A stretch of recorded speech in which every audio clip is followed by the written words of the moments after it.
Dear Susan, Dear Susan. Laging nananabik sa yakap mo, sa iyong pagbabalik, asahan mo. Kamay mo lang ang laging hawak ko, halik kang kalakip nitong sulat mo. Dear Susan, may love, nasa Saudi na ako. Sa wakas, nakatapak na ang mga paa ko. Alam mo, ang buhay dito ay masalimuot. Ang init-init na nga, ang dami pa nilang suot. Sibuyas, pinapapak nila parang mansanas. Kaya pala hindi sila tinatabla ng tawas. Alam mo ba, para makapagpadala kayo kabayo ang trabaho ko dalawa.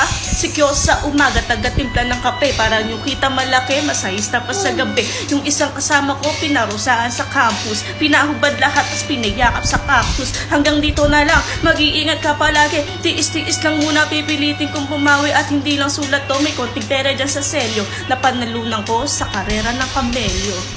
Nanabik sa